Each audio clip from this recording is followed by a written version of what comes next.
है जो एनडीए में उन्हें मिलनी चाहिए। जीतन राम मांझी कह रहे हैं कि एनडीए में 15 सीट पर दावेदारी है और 15 सीट अगर नहीं मिली तो वैसी परिस्थिति में वो अकेले भी चुनाव लड़ सकते हैं।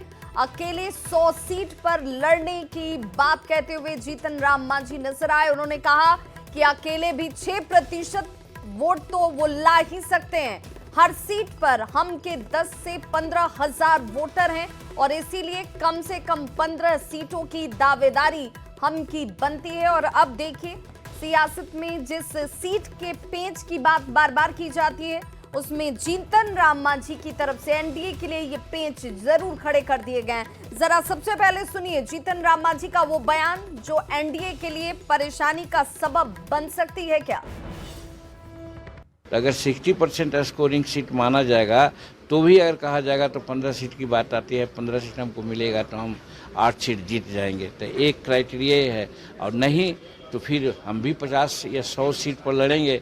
हर जगह हमारा 10,000 15,000 हमारा वोटर्स है, जीत करके 6% हम वोट ले आएंगे, हम मान्यता प्राप्त कर लेंगे। और संवाददाता आनंद अमृतराज हमारे साथ इस वक्त इस बड़ी खबर पर जुड़ गए। आनंद, सीटों वाले दावे, सीटों वाला दबाव अब शुरू हो चुका है, चाहे वो महागठबंधन हो या एनडीए हो। ये इतना आसान नहीं, चाहे बयानों के जरिए इससे कितने भी सहज बताने की कोशिश की जा रही हो। देखिए विभा, जैसे जैसे विधानसभा चुनाव में सीट बंटवारे की तस्वीर धीरे धीरे अब साफ होने लगी है और उस समय भी नजदीक आ रहा है कि जब जो भी गठबंधन हो, इंडिया गठबंधन हो या फिर एनडीए हो, वो बहुत जल्द सीट बंटवारे की घोषणा भी होने वाली है। तमाम घटक दल को पता है कि इस वक्त सबसे ज्यादा प्रेशर बनाने की जरूरत है। खासकर जो छोटी पार्टियां हैं उनके सामने ये बड़ी चुनौती होती है कि अपने बड़े गठबंधन के सहयोगी के साथ ज्यादा से ज्यादा सीट कैसे हती है। सबसे बड़ी बात है कि जीतन राम मांझी जो केंद्रीय मंत्री भी हैं, एनडीए सरकार में मंत्री भी हैं, उनका एक बयान बहुत दिलचस्प आया। अभी आपने कुछ देर पहले आपने दर्शकों को सुनाया कि अगर 15 सीट मिल जाता है तो हम 8 सीट पे जीत सकते हैं। यहाँ पे कई सारे पार्टियां ये दावा करती है कि अगर मुझे 10 सीट मिला तो मैं 10 सीट पे जीतूंगा, मेरा स्ट्राइक रेट बहुत बेहतर होगा। और मांझी जी पहले से ही बोल रहे हैं कि 15 सीट मिले और मैं 8 सीट जीतूंगा, तो ये बड़ा दिलचस्प लगता है।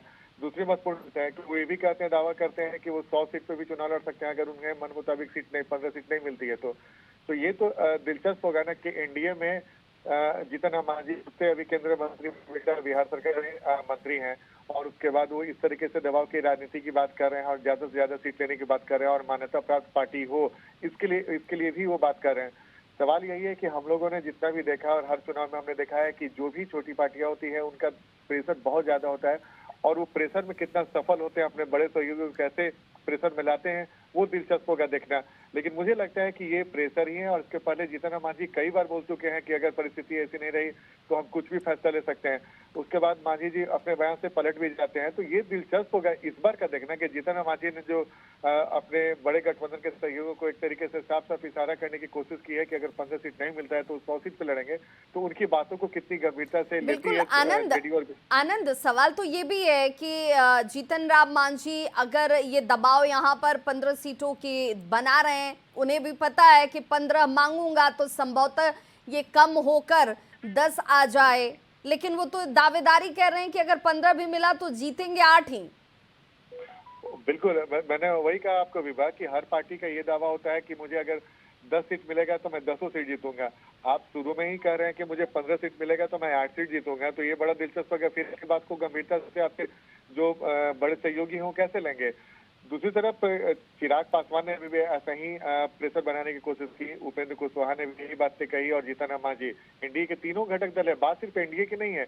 अगर आप महागठबंधन में भी जाए तो वहां पे भी आपको ऐसी ही तस्वीर दिखेगी। कांग्रेस का अलग प्रेशर है, जो मुकेश सहनी उनका अलग प्रेशर है, वाम दल में माले का अलग प्रेशर है।